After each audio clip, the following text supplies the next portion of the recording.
Hello everyone. Today's video is going to be all about the dwarf pea puffer, or as its official scientific name is, Carinotetraodon travancoricus. Don't totally annihilate me for my enunciation on that. It's my best effort, so hopefully it's close. I think why I wanted to make a video about these fish is because they are a lot in a little package. I think their reputation has gotten out there for sure.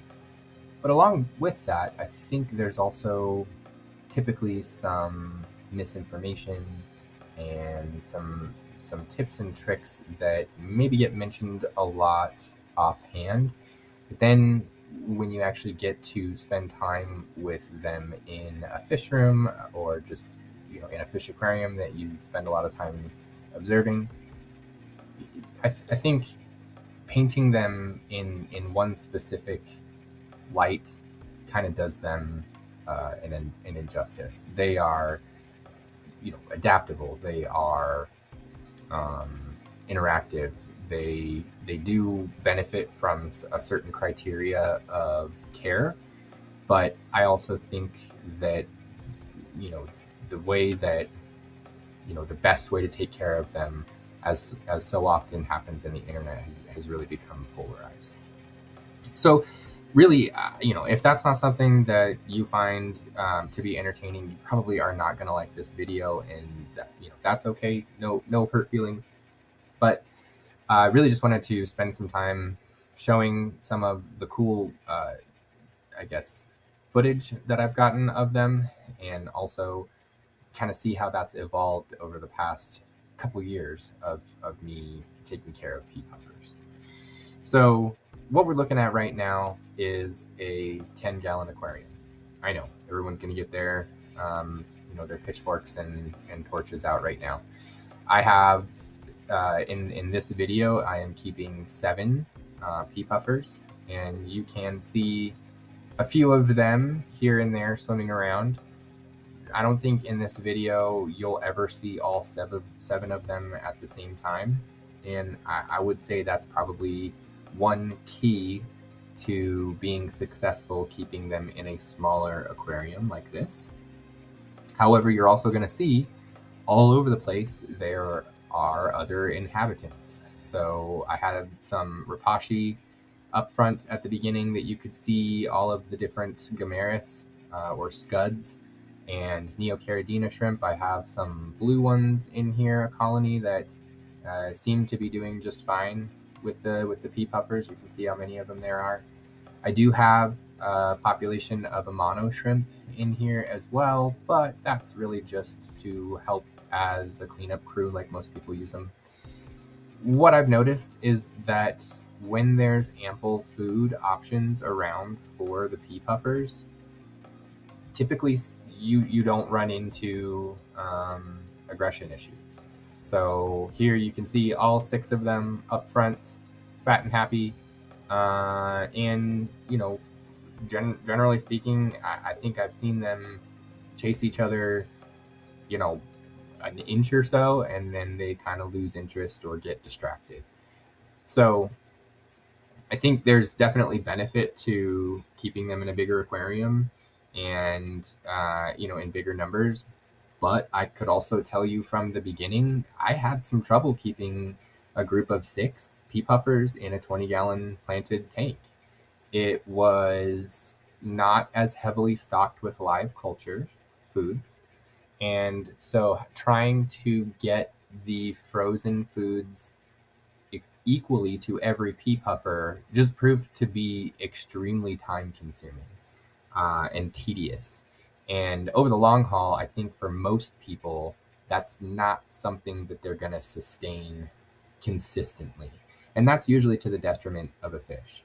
So, what I would run into is, every different kind of idea you could come up with to slow feed frozen bloodworms or micey shrimp. Put them in a floating basket, sit them there with tweezers, and shake them around. Try to just spot feed with a turkey baster. And there's some degree of success with all of those. But I think I struggled to get the more timid pea puffers the same amount of food. I never really came around a great way of not ending up with a great deal of extra waste when I'm doing that. All of the food, the frozen food that's not eaten, goes to the bottom of the aquarium, and it's pretty rich what you're feeding the pea puffers. So when that goes to the bottom and is not wiggling around anymore, at least in my experience, I didn't have any pea puffers that were going to eat that. Once it's done sinking and it's not moving around anymore, they're not really going to eat it. So it just sits there and wastes. And the other thing that you struggle with on the pea puffer front is some limited tank mates. So it's not as though you could keep a colony of pygmy pygmy cories or any other kind of cory, for example, necessarily without risk. I think you're running the risk of them getting nipped by the pea puffers. Of course, anything in a big enough dynamic is possible. If you had a 1,000-gallon aquarium, I think that's different than a 20-gallon.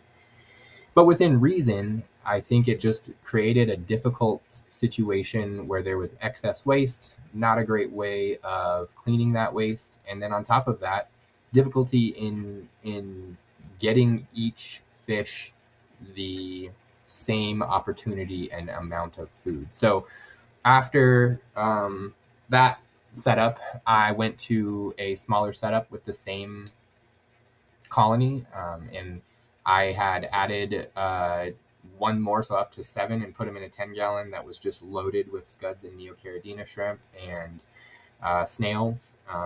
As a snack, I would say snails were kind of just a happy coincidence. I didn't really feed them that on purpose. And they have just thrived in this setup. It's nothing fancy. It's just a gravel bottom and some root tabs.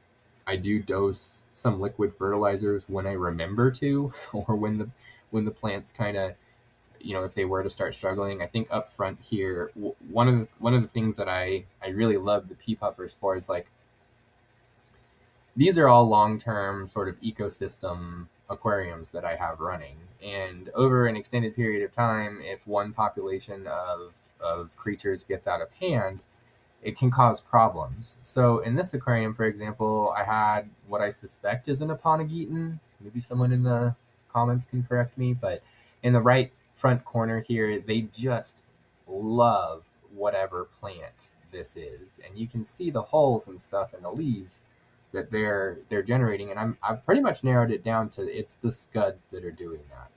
And so I partially wanted to try pea puffers in here to save the plant, to get them to be more in control. And what I found is, over the long haul, I can't really sustain a scud culture with this many pea puffers long term. And what I mean by that is the scuds can't produce at a rate fast enough to sustain the pea puffers. They're active hunters. I've seen pea puffers eat until I'm afraid they're going to explode. A lot of times they'll eat just for the sake of hunting, I have found, and definitely not when they're hungry all the time. So what that creates in a closed ecosystem like this is just too much opportunity. So yeah, you end up having to top the populations off from outside feeder cultures, for example. But that's a good balance point I have found for me, where I can put them in an infested tank, keep an eye on them for a month while they eat that population down. And then in a matter of a few weeks, before you know it, you're looking around and you're like, dang, I can't even see a single scud in here. but you can always tell from the pea puffers if they're full or not. So once those stomachs start to look a little less rotund, and I'm not seeing a bunch of scuds around, that's when I'll start topping off with different, with, hey, here's a new batch of scuds to throw in there, or here's some grindle worms, or here's some baby brine shrimp. And that has been kind of where I've been able to sustain long term a colony of pea puffers in a relatively small size aquarium. Without the live food cultures, I genuinely don't believe that it would be this successful. I think, like, back to all the same reasons that I had with the 20 gallon, they would just be amplified in a 10 gallon. So I think that's one of the biggest things I wanted to dispel, is there's a whole dynamic of care that no one really, or I guess that too often gets glossed over in places like, I don't know, what you name it, Reddit, Instagram, any social media place where you're finding a lot of fish, Facebook, for example, a lot of fish content. There's some good information to get you started, but I think too, it just like kind of pigeonholes you. So, so yeah, that's kind of my thoughts in a nutshell on this. And obviously too, I just get jazzed watching them do their thing. They're so attentive, and they'll pay attention to you just as much as the food they're hunting. When I come into the fish room, they beg at the front of the glass, and they're just a lot of company in a really small package. So that's kind of my take on taking care of these critters in a group. So kind of to wrap up the last couple minutes of this video, first I had to include this part right here where the Amanos just kicking butt like Amanos do. If you're ever worried that an Amano shrimp can't hold its own, yeah, you might need to think again. But at the same time, they're kind of harmless. They're just big gluttons for food. So I wanted to touch base on just a little bit of the nitty-gritty stuff that you will find online that I think can get you down a rabbit hole. One, when it comes to keeping fish, one important factor is water parameters, of course. Really, what I've found is key for them is consistency. I know, just groundbreaking feedback, right?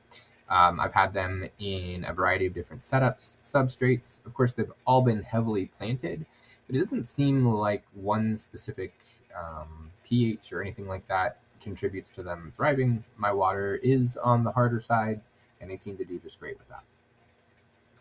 I have noticed that with temperature, a lot of the aquariums in my fish room are unheated, and they do benefit if you can keep them above 72 degrees. It seems like they're just a little bit more active and happy. So not a crazy temperature, like you do not have to have them at 80 degrees by any means, but it does seem like above 72 helps quite a bit. And then, where are they now? So this video at this point is, gosh, months and months old. I have since split this colony up into a set of 4 and a set of 3, just because I had a couple tanks that needed some maintenance as far as scud populations go. And I also wanted to see what the success rate was like with keeping them in smaller groups.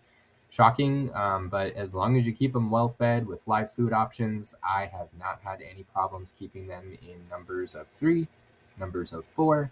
So my advice to those looking around and getting advice that, hey, if you don't have a shoal of 6, you're doing it wrong, I would go by what's in front of you.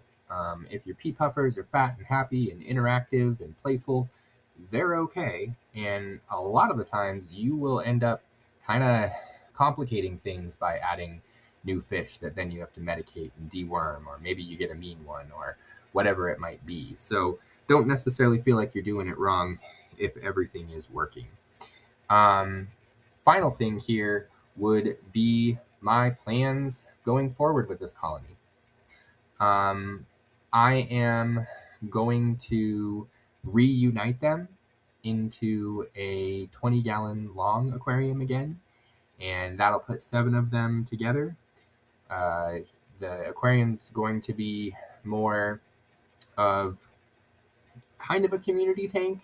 So there will be some chili rasboras, there will be some rasbora heps, there will be the usual suspects and cleanup crew and snails and stuff like that. I've got a real Malaysian trumpet snail infestation, and I'm kind of interested to see what a colony of pea puffers will do with that. So really, I'm just kind of on to the next experiment with them, and they seem to be thriving no matter what I do, as long as you keep a few basic principles in place, which is consistent water parameters, plants, and live food. I wouldn't say that, you should go out of your way to keep one by itself, but I do think that there are situations in the world of fish keeping that maybe that's all you can do is one.